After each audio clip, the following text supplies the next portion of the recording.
Ele fez mais de 80 perguntas em alemão, que era a língua dele, ele era alemão, e também em latim. E as meninas respondiam com a maior simplicidade em português. Meninas simples, que não tinham cultura nenhuma, e respondiam a todas as perguntas que o padre fazia. Elas respondiam, que Nossa Senhora dizia e davam a resposta em português. Então, isso foi uma das grandes provas de que as meninas falavam a verdade. As perguntas eram feitas em alemão ou em latim e eram respondidas em português.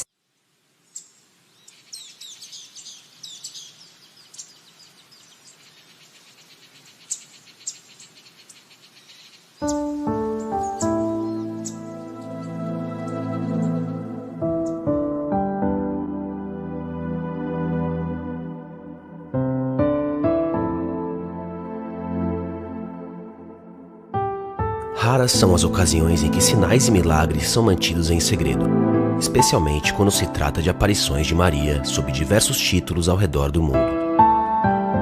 E qual a probabilidade de Nossa Senhora levar sua mensagem para o Brasil em uma vila remota no interior de Pernambuco, numa época em que tantos perigos internos e externos circulavam pelo país?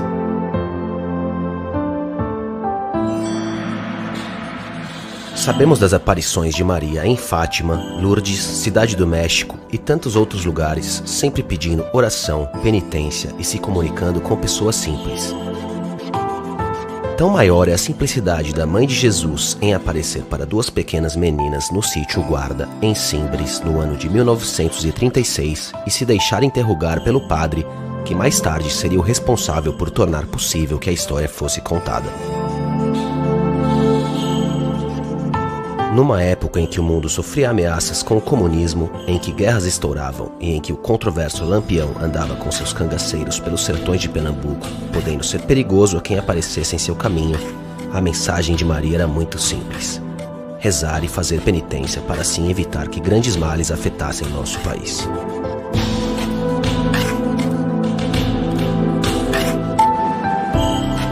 Mas o que levou as duas meninas e o padre que investigou a aparição a fazer 50 anos de silêncio, mesmo com muitas pessoas sabendo do que havia acontecido naquele local? Como pessoas foram curadas e receberam tantas graças, e qual o sentido da mensagem de Maria para nós nos dias de hoje?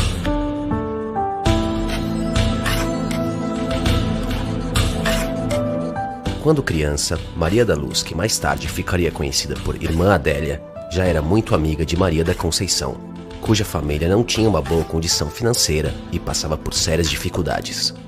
Assim, foi convidada por Maria da Luz a morar em sua casa por um período, já que as condições de sua família eram melhores. Ana Lígia, autora do livro O Diário do Silêncio, que deu origem a este documentário, estudou o assunto por mais de 3 anos e revela detalhes sobre as duas confidentes e as aparições de Nossa Senhora. Eles tiveram uma identificação espiritual muito grande, as duas brincavam juntas, rezavam juntas, iam para a missa juntas, tinham aproximadamente a mesma idade. Maria da Conceição 2 anos só mais velha do que Irmã Adélia, então Irmã Adélia tinha 13 anos e Maria da Conceição tinha entre 14 e 15 anos. A vila de Simbres, onde a família de Maria da Luz residia em um pequeno sítio, tem uma história interessante com a fé católica. A vila surge em 1659 ou início de 1660, com a fundação de uma missão da Congregação do Oratório pelo padre João Duarte do Sacramento. Em 1762, documentos já citam que naquela vila há uma igreja dedicada a Nossa Senhora das Montanhas. O título vem do fato dos indígenas terem encontrado uma imagem de Nossa Senhora em cima de um tronco de árvore. Por 3 vezes, os oratorianos levaram a imagem embora, e por 3 vezes a imagem voltou a aparecer em cima do mesmo tronco. Então, os oratorianos resolvem construir ali uma igreja, e em cima do tronco, o altar. A imagem foi chamada Nossa Senhora das Montanhas por ter aparecido no alto dessa montanha.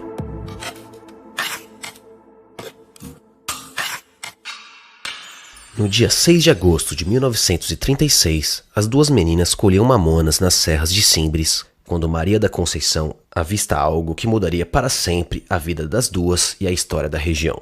Porque era uma mulher muito bonita, segundo elas, com uma criança no colo.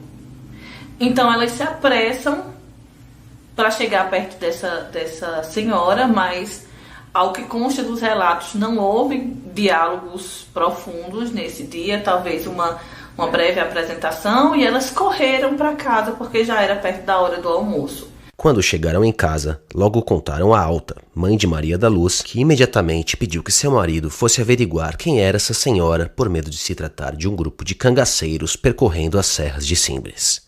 É então que identifica-se o primeiro milagre. Ela fica surpresa de como Maria da Luz e Maria da Conceição, duas crianças franzinas ainda, conseguiram chegar até o local que elas apontaram ter visto essa senhora. Era no meio de xique-xique, de cacto, no meio de pedras, lugar escorregadio muito perigoso, com muita dificuldade se conseguia chegar. E elas foram sem rasgar os vestidos, como relata o diário do Padre Kelly. A partir de então, inicia-se uma sequência de aparições que resultam em grande comoção popular, romarias e milagres. Foram mais de 40 aparições de Maria sob o título de Nossa Senhora das Graças, sempre com o mesmo teor, pedindo penitência e avisando sobre o risco do comunismo entrar no Brasil, além de devoção ao Sagrado Coração de Jesus e ao Imaculado Coração de Maria. Como esses comentários aumentaram por demais, a Igreja Católica achou por bem intervir em caráter de prudência e designou o padre José Kerler para ser o inquisidor dessas aparições. Joseph Kerley nasceu em 19 de maio de 1881 em Rheinstetten, na Alemanha. Se formou em medicina pela Universidade de Munique antes de aceitar o chamado de beneditinos alemães a vir para o Brasil, onde foi diretor da primeira escola de veterinária na Universidade Rural de Pernambuco.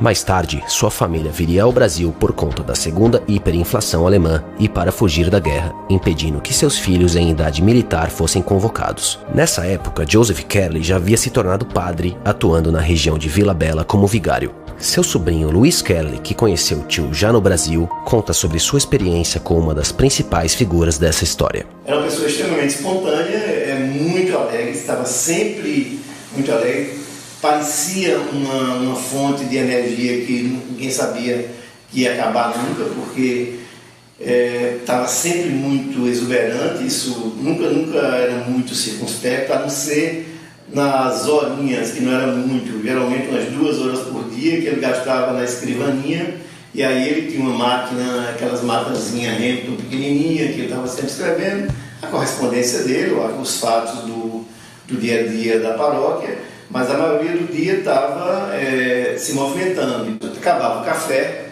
ele começava a parte de atendimento como médico, porque você sabe que ele havia estudado medicina na Alemanha e que ele veio para o Brasil para a fundação da Universidade Rural, veio com o curso de veterinária, que também é uma história até curiosa, mas vamos voltar para a rotina. Então, ele começava atendimento às pessoas que o procuravam que estavam doentes, por qualquer, às vezes não doença física, eu via que tinha muito de aconselhamento também, que hoje seria aconselhamento psicológico. O padre José Kerley foi muito cuidadoso, um homem muito culto como era, médico de formação, sacerdote por opção, uma pessoa que falava 5 idiomas perfeitamente. Então ele seguiu todo o protocolo que um inquisidor deveria seguir nesses casos de aparições, com algo mais, porque ele recorre a instrumentos de pesquisa que são completamente novos até os dias de hoje, dentro da historiografia da Igreja Católica, no sentido de investigar a veracidade de aparições marianas. E foi o porta-voz do céu para nós, porque foi ele quem assumiu todos os escritos, toda a resposta. Era ele quem, com muita fidelidade, ele escrevia o que as meninas ditavam, porque elas não sabiam escrever. Então tudo isso que nós temos é graças ao cuidado e o carinho do padre José Kerley, alemão. Para testar se as duas meninas diziam a verdade, padre Kerley conversou com elas separadamente, sem que uma pudesse ver ou ouvir o que a outra dizia. Então o padre Kerley pede para que Maria da Conceição suba ao local das aparições e, diante da aparição de Nossa Senhora, Ele pergunta: aonde você vê Nossa Senhora? Onde você vê esta bela senhora, aliás? E aí Maria da Conceição diz: eu vejo à minha direita. Ele manda que Maria da Conceição desça e que suba Maria da Luz, que não havia escutado nada do diálogo, dada a distância em que estava. E aí ele pergunta a Maria da Luz: aonde você vê essa bela senhora? Maria da Luz, muito firme como sempre, diz: eu vejo à minha direita. Aí ele responde: não pode ser, porque a sua amiga disse que via à esquerda. Aí ela disse: se ela vê à esquerda, eu não sei, eu vejo à minha direita. Ele fez mais de 80 perguntas em alemão, que era a língua dele, ele era alemão, e também em latim. E as meninas respondiam com a maior simplicidade em português. Meninas simples, que não tinham cultura nenhuma, e respondiam a todas as perguntas que o padre fazia.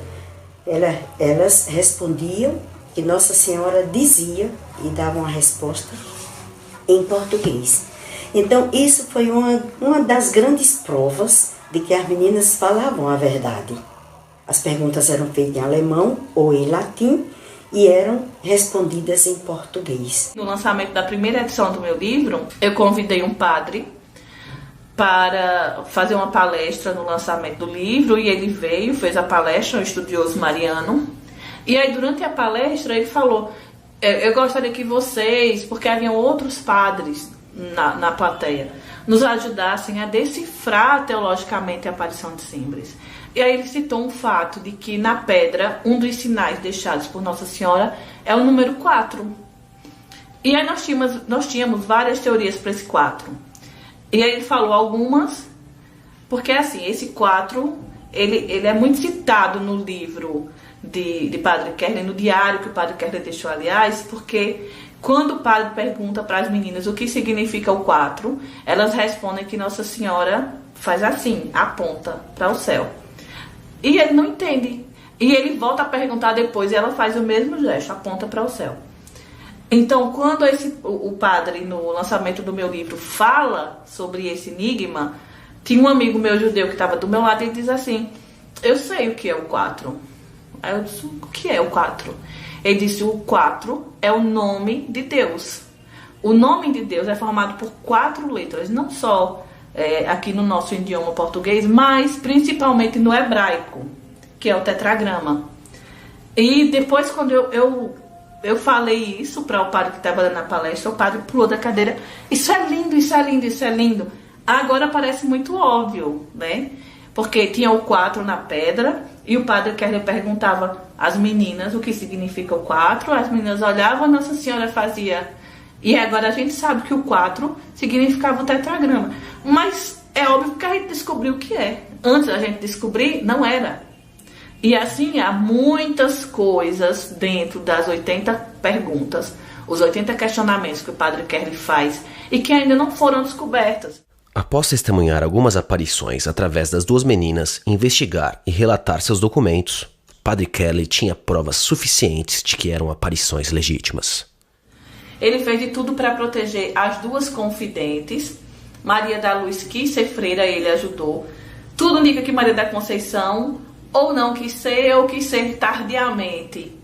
E aí ele já tinha as posses comprometidas com este compromisso com Maria da Luz. E aí Maria da Luz foi para a Congregação das Damas Cristãs, e é onde ela termina a vida na Congregação das Damas Cristãs.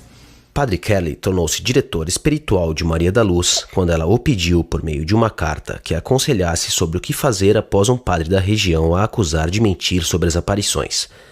Nessa carta, Maria da Luz relata a Padre Kerley que, ao se confessar com o padre Saturnino da diocese de Pesqueira, o mesmo a chamou de mentirosa, dizendo que ela não falasse que viu Nossa Senhora.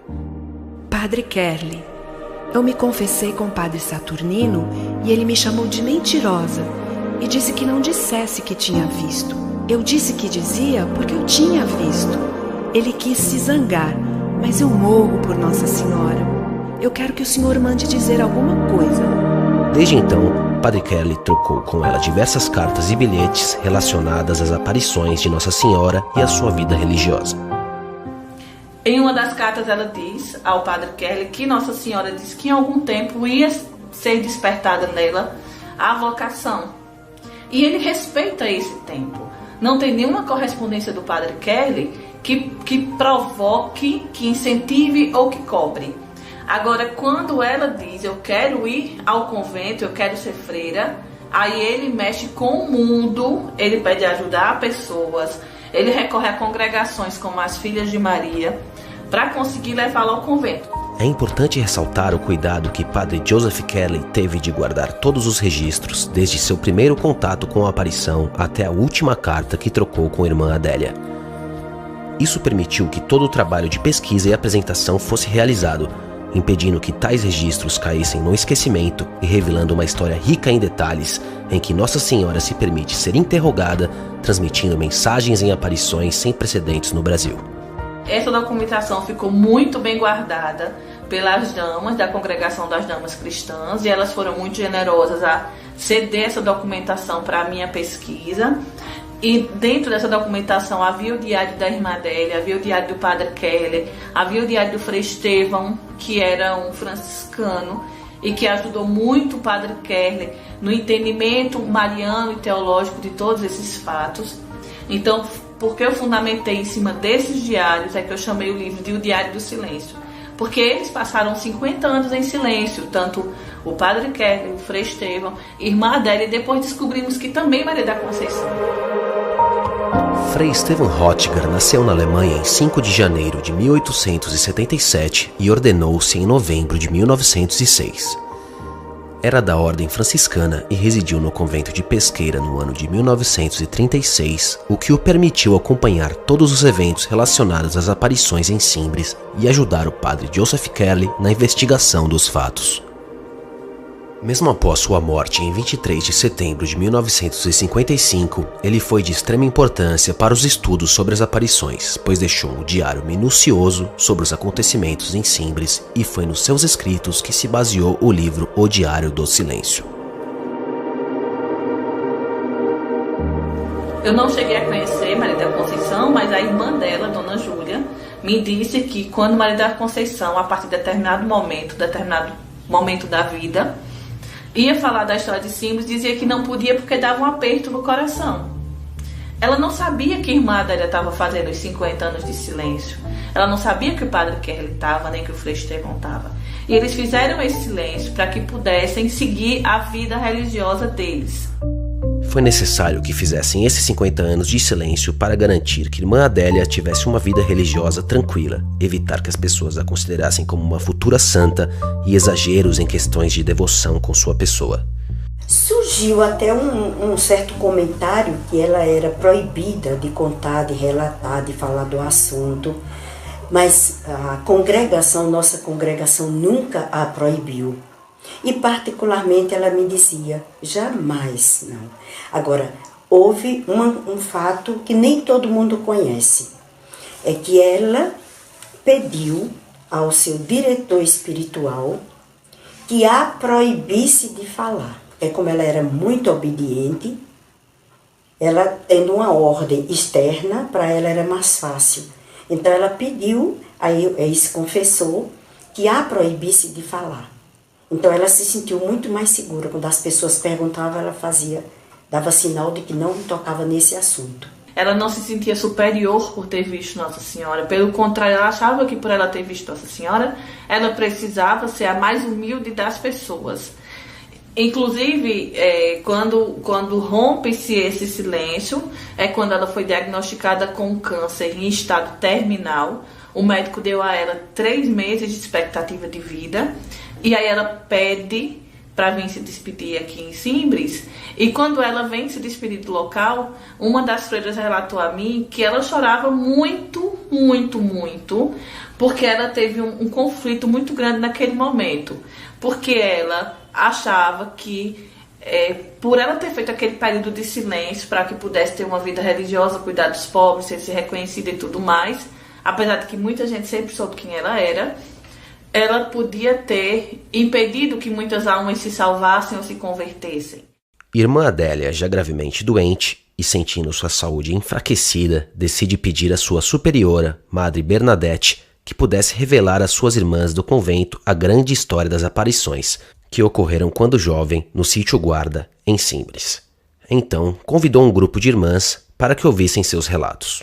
E como ela estava muito doente, ela pedia, naquela ocasião, uma oportunidade de ainda voltar lá ao sítio Guarda para que ela pudesse recuperar um pouco o seu pedido de perdão pelo silêncio que ela vivera durante muitos anos.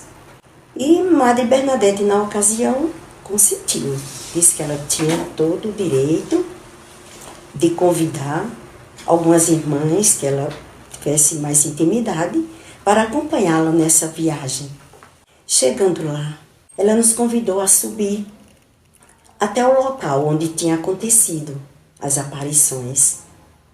Mas foi muito difícil. Na época, o acesso ao alto do monte ainda era muito difícil, com muitas pedras, degraus estreitos, num percurso muito íngreme. Após uma subida de desafios, chegaram ao alto do monte, onde Nossa Senhora havia aparecido mais de 40 vezes. Irmã Adélia, então, começou a falar e fez uma oração muito forte de desabafo. E ela pedia a Nossa Senhora perdão por todo o tempo que ela tinha se mantido em silêncio, não tinha comunicado, revelado aquela graça, aquele mistério extraordinário. E por isso talvez o Brasil não tivesse melhorado, porque ela não tinha transmitido a mensagem do céu. Minha Mãe do Céu, se é para que eu ainda possa revelar todo esse mistério, dizer às pessoas essas graças, então que eu ainda possa viver mais um tempinho.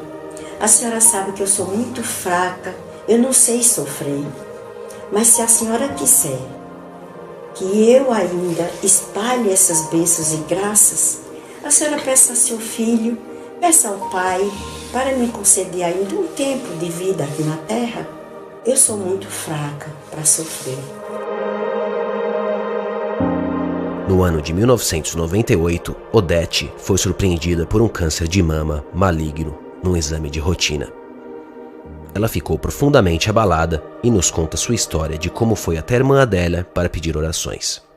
Quando eu fui acometida deste mal, eu não tinha como chegar a ela, porque eu não tinha assim, a amizade mesmo para pedir.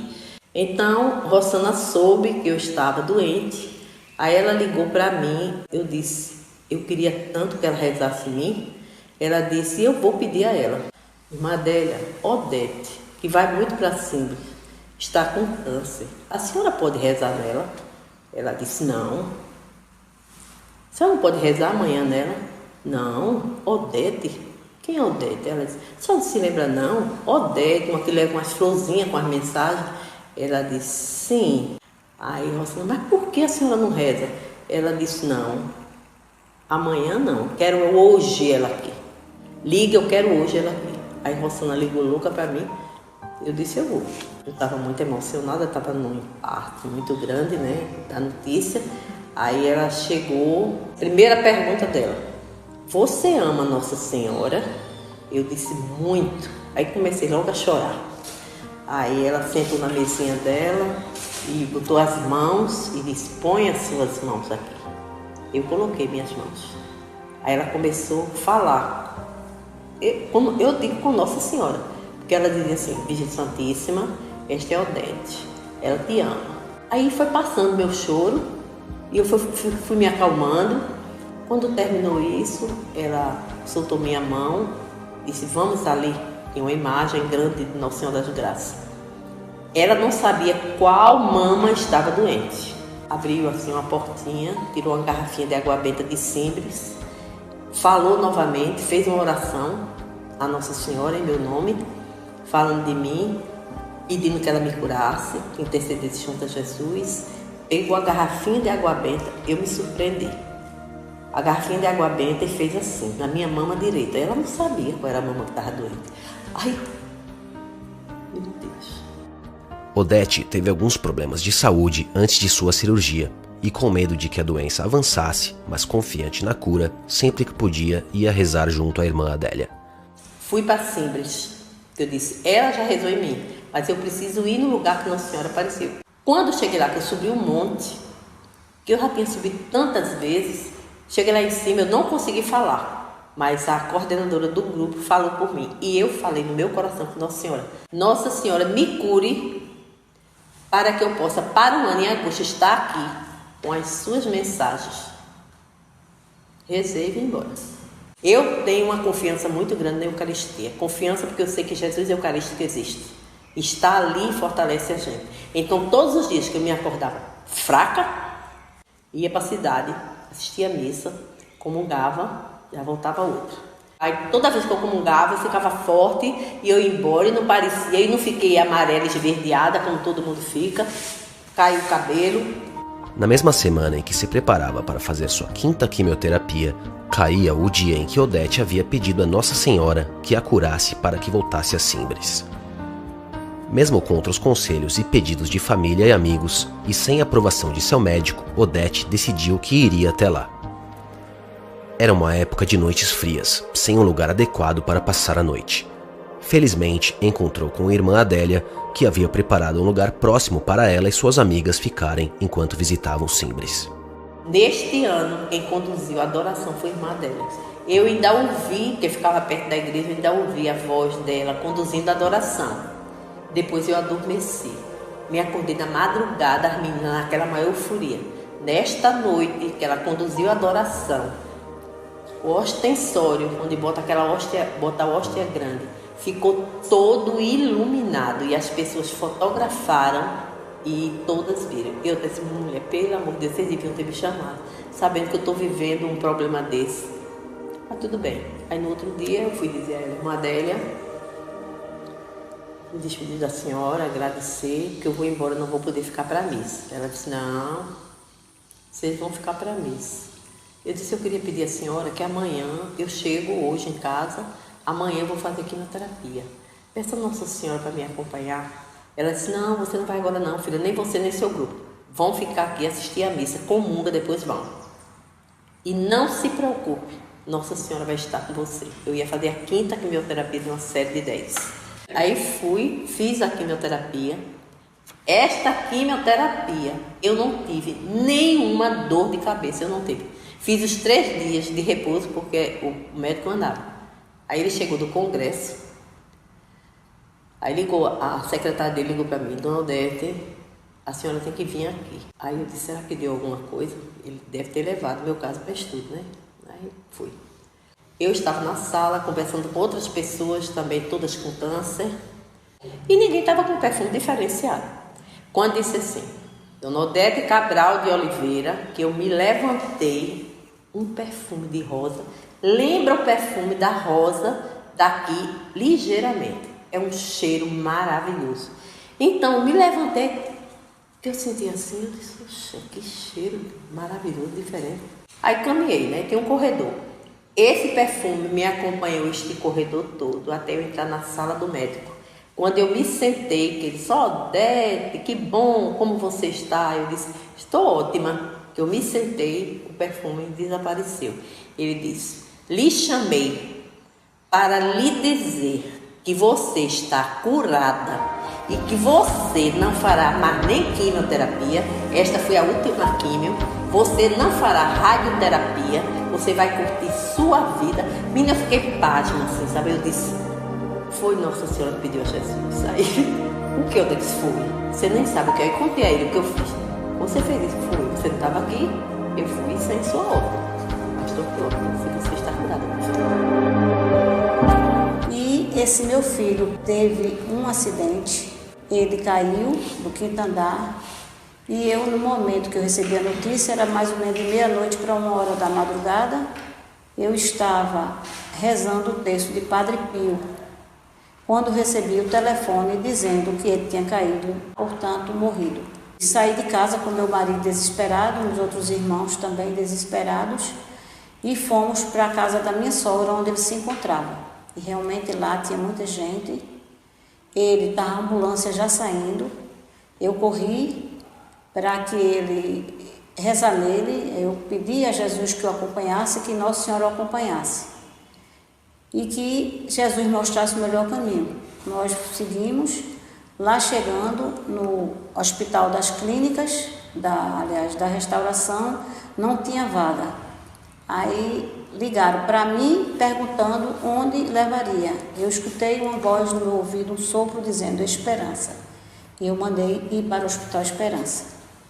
Daí passaram-se 3 meses, ele entre a vida e a morte. Nesse período, a minha amiga Odete conversou com a irmã Adélia, mas não contou a ela que era proibido contar o que ocorreu com meu filho, porque ela gostava muito de mim. E ela, como era uma velhinha, e não poderia dizer para ela exatamente isso. Então, eu fui lá, depois eu estive lá, e quando eu lá cheguei, ela disse para mim que já sabia tudo, que Nossa Senhora tinha contado para ela o que aconteceu com meu filho. Mas que olhou para mim, botou a mão na minha cabeça, rezou, e disse para mim que Nossa Senhora esteve com ela uma noite antes, e disse para ela que estava com o meu filhinho, que era o meu filho. A irmã dela contou a ela o acontecido, ela nos chamava, a mim e Odete, como amigas fortes, e disse para Nossa Senhora que o filho da amiga dela forte, que era Nevinha, que sou eu, disse para ela que o que aconteceu com meu filho, todos os pormenores que eu não tinha conversado com ela e nem ninguém conversou, mas ela sabia. Então Nossa Senhora disse que não se preocupasse e que ela estava com ele. E realmente, depois de um período, meu filho, desenganado por todos, o fígado dele partiu em 3 pedaços, foi desenganado, ia submeter-se a outra cirurgia. E a irmã Adélia rezou por ele, eu fui no Santíssimo rezar também, como ela mandou, e meu filho não chegou a operar, voltou do caminho da sala de cirurgia, tudo restaurado, fígado e a hemorragia. Passaram-se mais 3 meses, ele esteve alta, está aí curado. Eu levei a irmã Adélia para que ela o conhecesse. Ela, quando olhou, disse que ela estava diante de um próprio milagre. Um acidente foi, eu estive com 8 pessoas no carro, inclusive Maria da Conceição, nós fomos para lá para o Guarda fazer um passeio, né? Passeio mesmo, rever. Eu digo, ô Maria, dá um passeio lá na tua terra, nunca mais foste lá. E nós fomos. E quando viemos voltando, a motorista querendo levar uma outra para outra cidade, tinha que pegar a lotação de 5 horas da tarde. Então ela arrochou o pé, vinha em cena, estrada de chão. E simplesmente o carro capotou 3 vezes. Eu não vi porque o aperto foi tão grande assim na hora, o impacto, mas a outra pessoa que estava do lado disse que ela só fez dizer, Maria da Conceição, valei minha Nossa Senhora. E eu sei que nós não sofremos nada, ninguém saiu de dentro do carro, não teve nenhum arranhão, exceto a motorista que teve um corte na cabeça, mas deu tudo certo, não teve problema nenhum. E pronto, ficamos todos salvos, todos felizes. E graças a Deus estamos aqui contando história. Foi um momento assim também milagroso, porque foram 3 capotadas, uma em cima da outra. E graças a Deus estamos aqui contando história. Uma das provas que eu acredito na veracidade das aparições é o aumento de pessoas, né, que estão indo lá ao sítio Guarda. O número muito grande de pessoas que procuravam a irmã Adélia para aconselhamento familiar. Houve muita mudança de família, muita conversão pessoal. Nós temos aí em jornais, aí, mesmo, até no dia mesmo da morte de irmã Adélia, a capela superlotada, a capela do Colégio Damas, e as pessoas iam dar os depoimentos, mas eram depoimentos constantes. Todo mundo queria usar o microfone e se pronunciava. E depois nós recebemos aí, tem até uns depoimentos de pessoas com curas através de orações, né?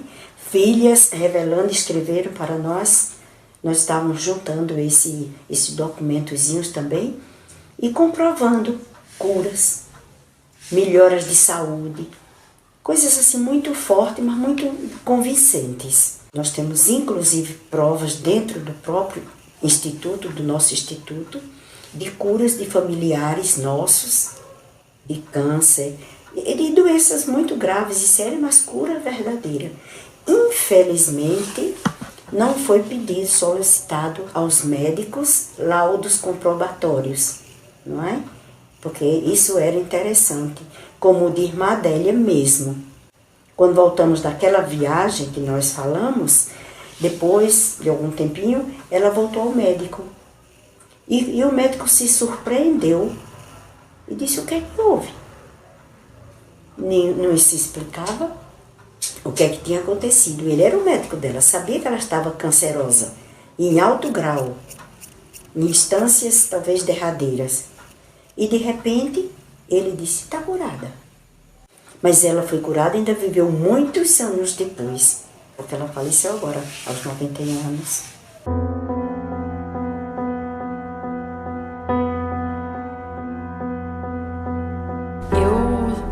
Sempre tive o sonho de ficar grávida, fiquei grávida em março e graças a Deus uma gravidez muito tranquila.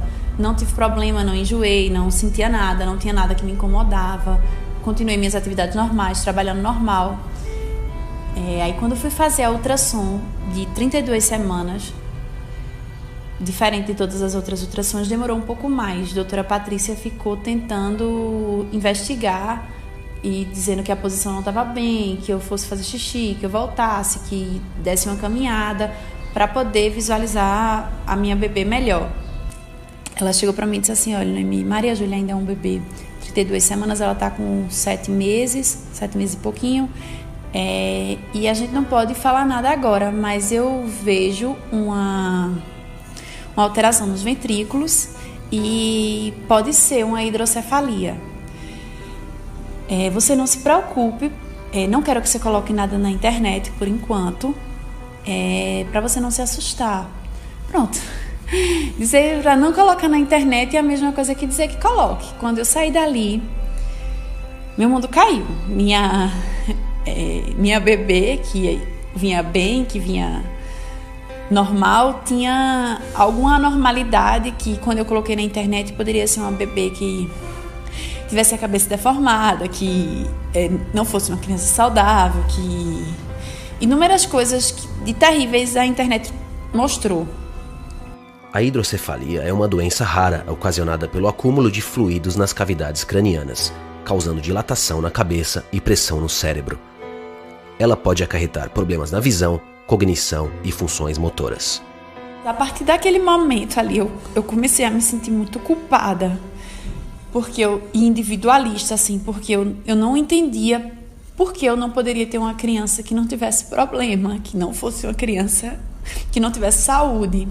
E eu me culpava e pedia a Deus que minha bebê viesse com saúde, que eu queria muito que viesse com saúde, mas que se não viesse, que me desse força para eu compreender e conseguir aceitar, porque eu não estava conseguindo lidar com aquilo ainda.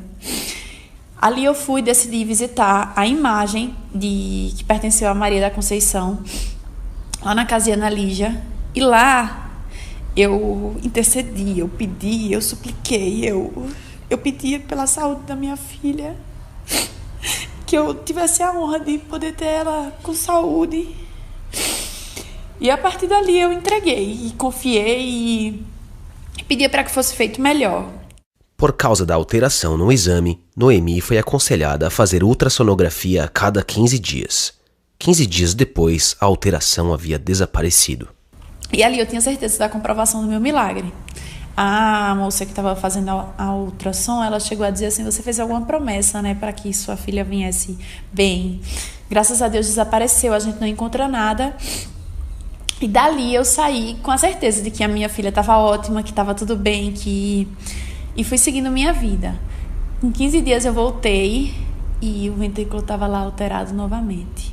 Dessa vez não suspeitaram de hidrocefalia, suspeitaram de ventriculomegalomania. E aí era que a situação era pior, porque ventriculomegalomania era como se fosse uma criança que não tivesse ação, uma criança que não falasse, uma criança que não andasse, uma criança que não se sabia, não se esperava, não E a cada 15 dias o ventrículo diminuía, o ventrículo aumentava, o ventrículo... E eu falava com várias pessoas e pedia para várias pessoas rezar, mas eu não queria que ninguém soubesse o que estava se acontecendo. Eu não estava bem. E uma das ultrassons chegaram a suspeitar da síndrome de Dandy-Walker, uma variação, que também foi outro abalo gigante. E aí, eu já estava perto das 40 semanas, eu queria muito ter tido parto normal, não consegui, entrei para indução, cheguei nos 10 centímetros, passei 2 horas e meia no expulsivo, mas não é como a gente quer, é sempre como Deus quer. Assim que Maria Júlia nasceu, que tiraram ela, era uma bebê que eu não sei explicar o sentimento. Era uma bebê que quando o Dr. Reginaldo, o neonatologista e pediatra dela, pegou, que disse assim, nossa, nasceu uma menina de 1 mês, que ela, graças a Deus, é uma menina grande, feito eu. Então, assim, quando pegou, que viu que, graças a Deus, era uma criança aparentemente normal, mas o probleminha estava na cabeça, não era no corpo, não era nada interno. Então, a gente ainda no hospital, Maria Júlia com um dia, Dr. Regi, que a gente chama Dr. Regi, ligou pra mim e disse assim, Noemi, a gente precisa fazer a ressonância dessa bebê pra gente ter certeza. Aí ele marcou pra sexta-feira, Maria Júlia nasceu na terça, eu saí numa quinta, na sexta-feira a gente foi fazer a ressonância. Quando eu cheguei lá, eu não sabia que pra fazer a ressonância tinha que estar 4 horas em jejum. E aí o médico pediu para voltar na segunda-feira. Começou um tormento, porque como era que uma criança recém-nascida de menos de 8 dias ia passar 4 horas de jejum para poder fazer a ressonância. E a partir dali, eu tinha certeza que Maria Júlia era meu milagre, porque ela se mexia, ela se movimentava, ela, graças a Deus, e aparentemente era uma criança, como o Dr. Regi disse, aparentemente era uma criança normal. E aí, quando foi feita, na segunda-feira, ela, como um milagre, ela passou as 4 horas sem chorar. Ela passou as 4 horas. Não sei explicar como, também não sei. Foi Deus, foi Nossa Senhora que colocou os mantos protetores sobre ela e fez com que em 4 horas uma criança recém-nascida não chorasse, não quisesse o leite dela. E a gente fez a ressonância e eu não consegui entrar para fazer o exame, porque... tem que fazer a sedação da bebê, né? Então a recém-nascida eu chorava muito, eu fiquei do lado de fora muito enlouquecida, se é que eu posso dizer assim, porque o exame demora bastante, que eu precisava ver essa alteração. E na sexta-feira, quando eu fui pegar o exame dizia que tinha alteração e que era uma alteração normal, que no grau de normalidade ela era uma criança normal. Então ali estava a prova do meu milagre e ali estava o que existia de alteração ali. Alguns estudiosos chegam a dizer que é a cicatriz do meu milagre. E hoje, graças a Deus, Maria Júlia com 6 meses é uma criança normal, é uma criança que não tem nada, é uma criança que, graças a Deus, não tem alteração nos ventrículos, e eu só tenho que agradecer primeiramente a Deus e a Nossa Senhora, porque eu não tenho dúvida que foi mediante as intercessões que ela fez por mim que a minha filha veio saudável.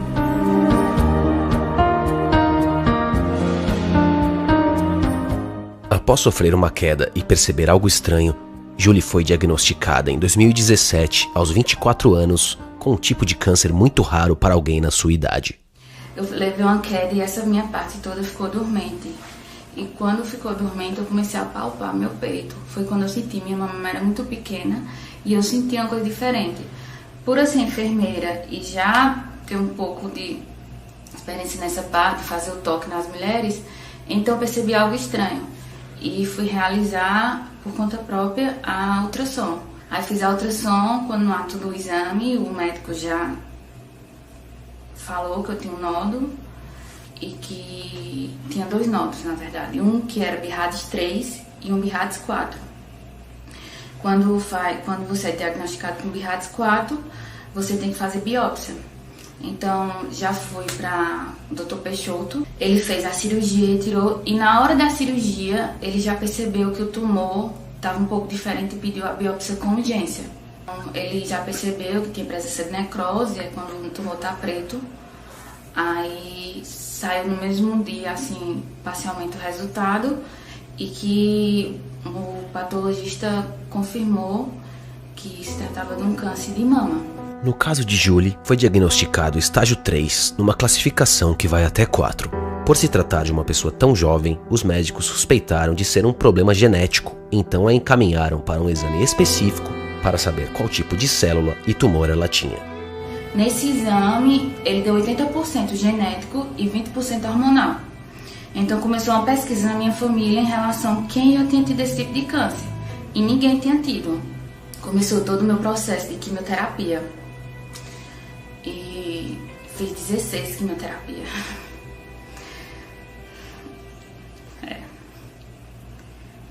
É bem pesado.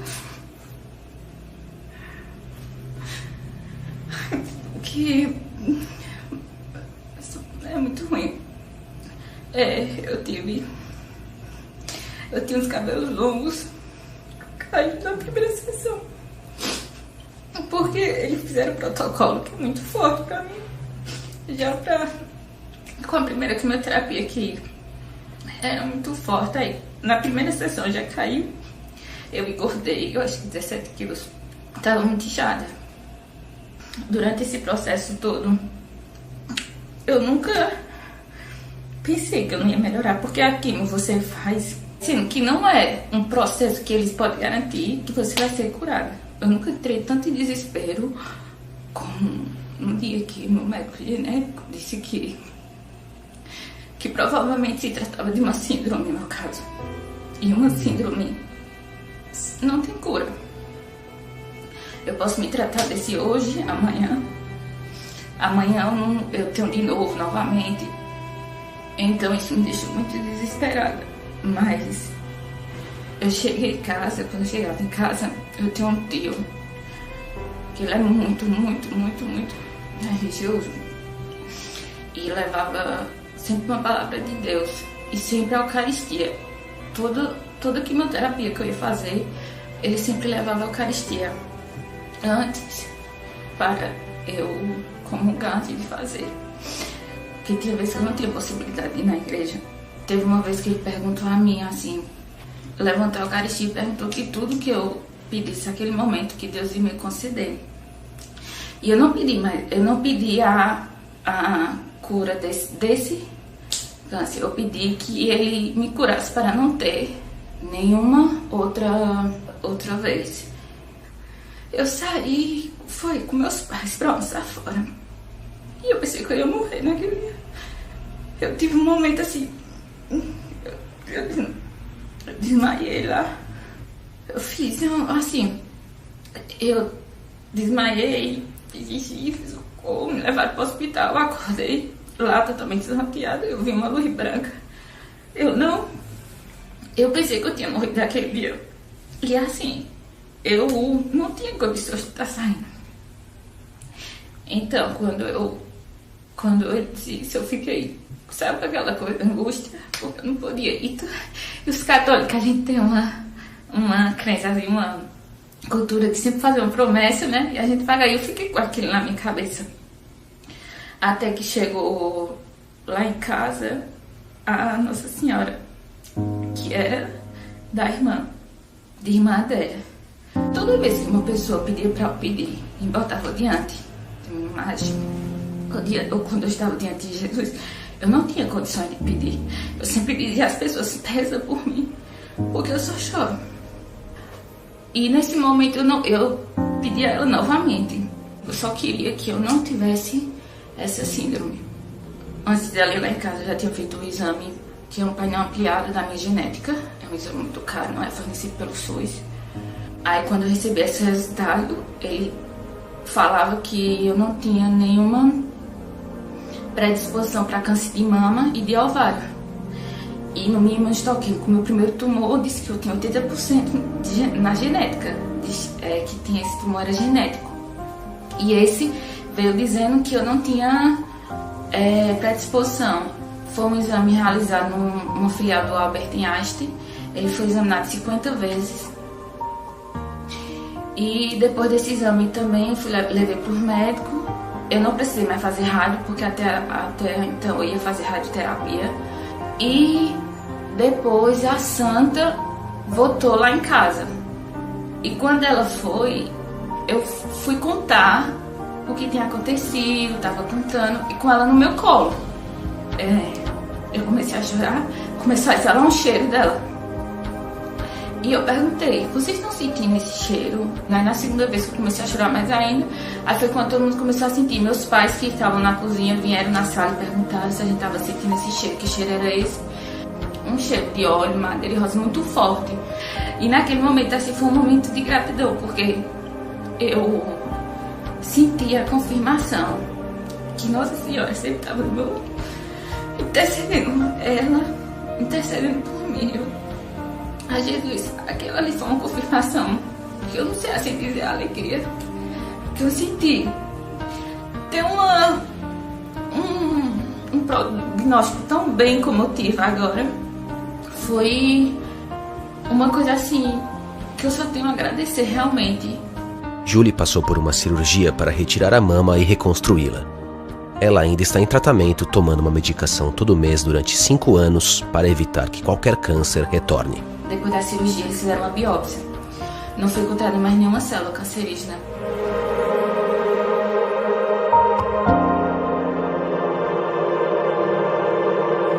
Essa caminhada que eu tive, né? Irmã dela sempre presente. Amo muito Nossa Senhora, agradeço muito por ela ter colocado a irmã dela no meu caminho. Eu tive a cura física, mas também a minha cura espiritual. Hoje sou uma pessoa consagrada. Falo muito as coisas que a irmã dela, como ela ensinava a gente. Eu tenho certeza absoluta que meu milagre veio através da intercessão de Nossa Senhora. E eu só tenho que agradecer a Deus e a ela por esse milagre. A minha família sempre foi muito religiosa, mas assim, eu nunca pensei em passar por uma situação dessa. E quando a gente passa, a gente vê a força que a gente tem. E eu fico pensando, meu Deus, eu nunca pensei que eu não ia ser curada, eu sempre tive essa fé. E o que eu tenho, assim, é agradecer a todo mundo que me ajudou nessa caminhada de acreditar, de sempre estar rezando, intercedendo e que pediu por mim. E eu tenho certeza que foi Deus que estava usando cada um. E agora, o pedido que eu faço a Nossa Senhora, que eu sei digo agora, é que eu vou me casar e que eu possa ter um filho, porque a quimioterapia deixa estéril. E durante a quimio eu também fazia tratamento hormonal, que é horrível. Que eu entrei na menopausa precoce e eu ficava muito mal com ela junto com a quimioterapia. Hoje o que eu peço a Nossa Senhora realmente quando eu me casar, que eu possa ter meu filho, que eu vou voltar e vou contar a todo mundo que ela também intercedeu por mim.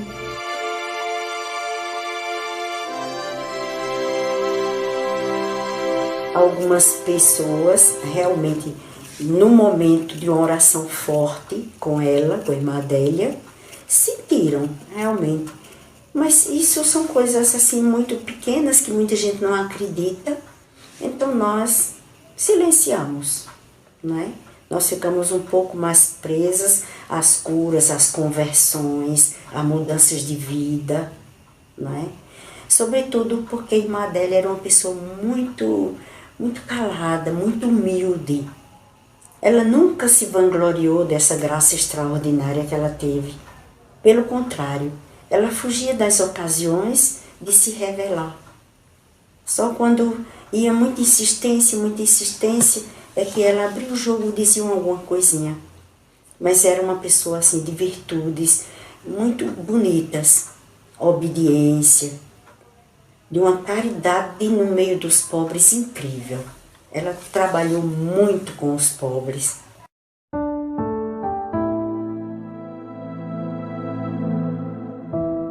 Acompanhamos até o último dia, nós estivemos com ela.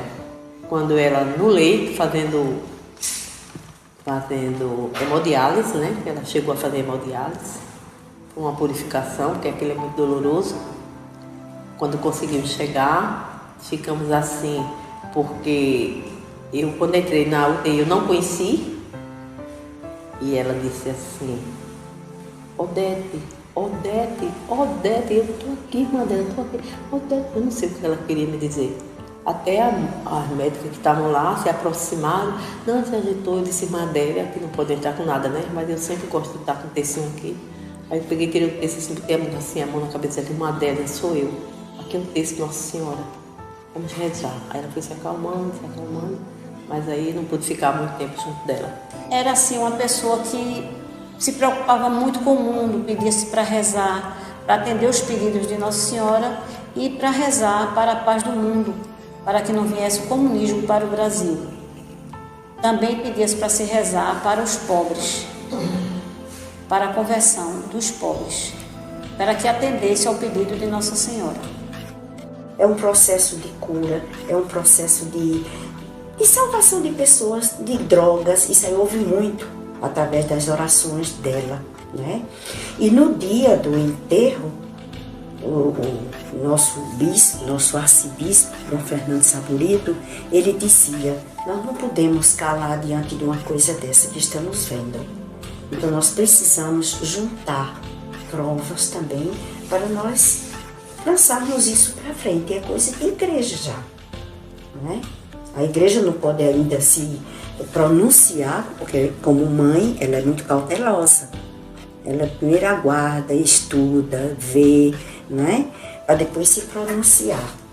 Mas o que eu sei é que essas aparições, esse fato chamado Irmã Adélia, já é um caso chegado até Roma, né?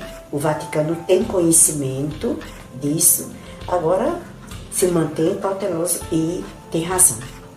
A gente não pode adiantar. Agora, as pessoas é que não se calam diante de coisas grandes, não é?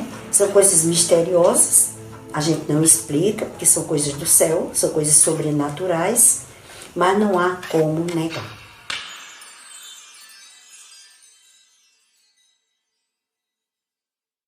Em uma das perguntas que o padre fez, em latim, ele perguntava: o comunismo virá aqui para o Nordeste, para o Simples? Nossa Senhora disse não. Ele perguntou novamente: virá para o Brasil? Ela disse sim, se não rezarem e não fizerem penitência. Aí agora a gente já vê um pouco essa realidade, não é? Está aí, estamos ameaçados de uma mudança trágica de um sistema de governo. E a gente vê como é que o Brasil está encarando uma vida de oração, uma vida familiar correta. As leis que estão sendo realmente totalmente aprovadas agora, contra a família, a favor do aborto.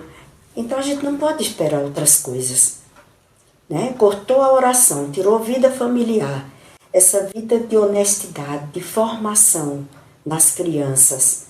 Então a gente não pode esperar outra coisa senão o cumprimento da palavra de Nossa Senhora. E que Deus nos permita que isso não chegue até nós.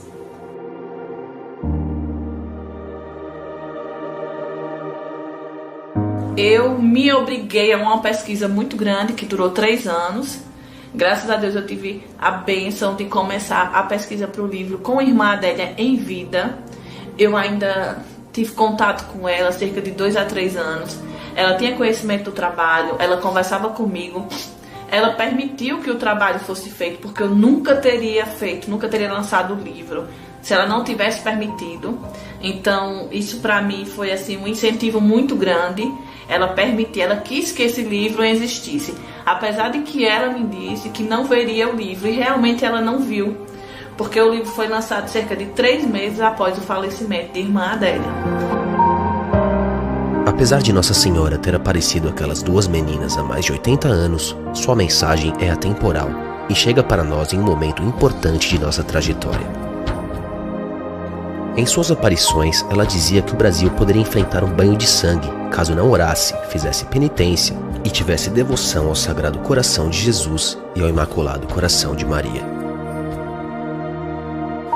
No momento de nossa história em que o número de homicídios no Brasil é maior do que o de 150 países somados em todos os continentes, segundo dados da ONU, temos uma confirmação desse alerta de Nossa Senhora e a lembrança de que a oração, devoção e penitência são os melhores caminhos para trazer paz ao nosso país. Por isso, espalhar a mensagem sobre as aparições em Simbres é tão importante? Primeiro, para que as mensagens de Simbres sejam propagadas, e segundo, para que estudiosos se interessem pelo assunto e tragam a sua colaboração.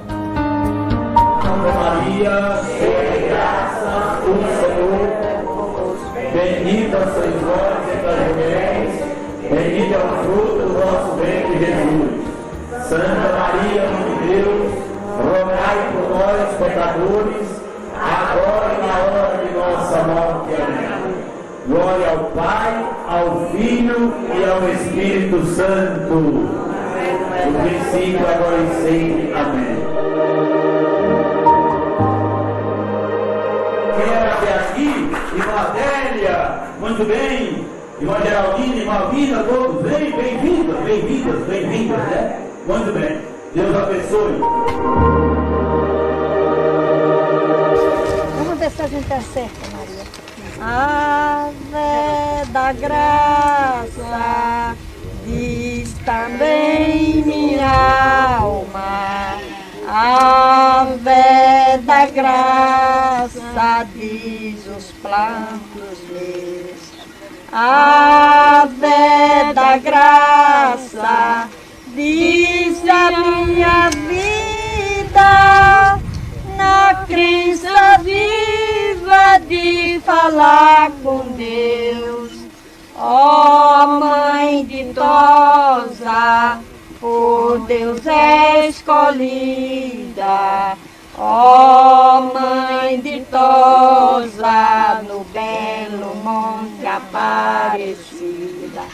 Ó Mãe ditosa, dizem as crianças, vieste ao mundo, salva a nossa vida. A chaga aberta na santa mão está mostrando o sangue dos irmãos. Tem de piedade, ó